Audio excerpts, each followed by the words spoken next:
Yeah. Sorry. Good afternoon. We're delighted to be joined by Sigrid Kaag, our Special Coordinator for the Middle East Peace Process, who just briefed the Council. I think, Sigrid, do you want to go straight to questions? Exactly. Yeah. Okay, great. Maggie, please. Thank you, Ms. Hi. Kaag. Welcome back. Thank you. Good to see you here. At the top of your remarks, you said that this may be our last chance to achieve a two-state solution. Could you just expand on that a bit? Yes. Well, I think the reality is staring us in the face and has been for quite some time. If you look at the impact of a conflict, if you look at the Gaza Strip, if you look at the expansion of settlements, if you look at repeated calls with a threat of annexation, I think we could not be further away from the lofty ideals. So it's also my intent to remind the Council that statements are one thing, but we need action.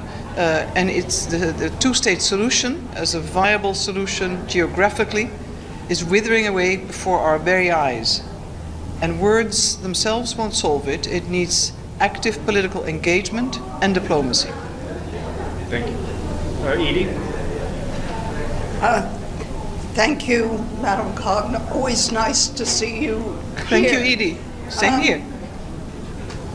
What are your expectations about financing for reconstruction, given what's going on elsewhere in the world and the diminishing amount of money going to humanitarian projects? Yeah.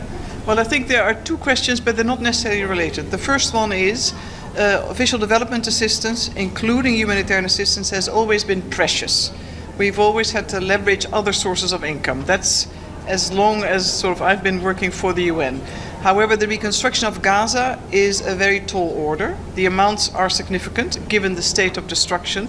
What we need is clarity on the politics, the governance arrangements, as well as security, and then there'll be a mix of public and private financing. I'm not counting on official development assistance alone.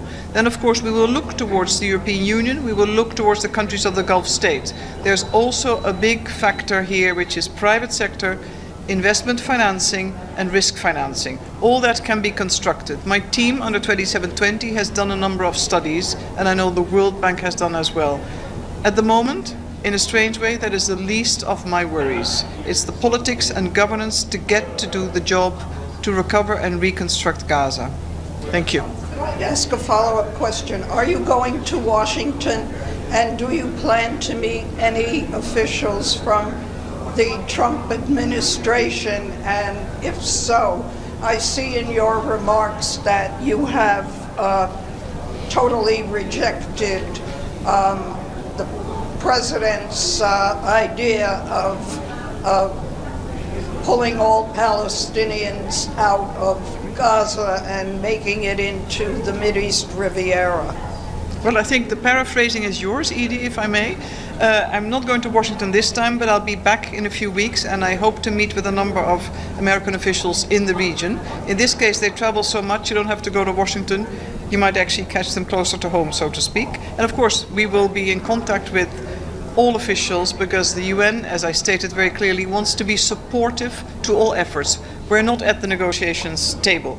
Now, I think the Secretary General, the Palestinians themselves, countries of the region have been very clear from the first second that forced displacement of the Palestinians from Gaza is both not acceptable, it's a violation of international law, and Palestinians themselves don't want it, and countries of the region don't want it.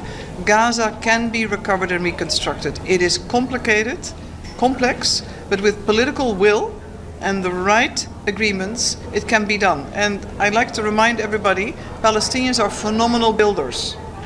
They've even built illegal settlements. One more question. According to some assessments, it would take 15 years or more to reconstruct Gaza. What's your ballpark? Honestly, I don't know, and I'm not going to compete with the real estate experts here. There's a technical study. Our updated disaster and needs assessment has a ballpark which is phased between first 3 years for rubble removal, temporary housing, and then it goes on. Obviously, you only have to visit Gaza to see that it will take time, and a lot of work needs to be done. But I'm not going to speculate if it's going to be 1 year more or less. It will always take more time in our experience. But that's not the point. Once you start, you create prospects, you create hope, you get people employed, you create the alternatives on the ground with and by the Palestinians, you have change. Thank you. Thank you.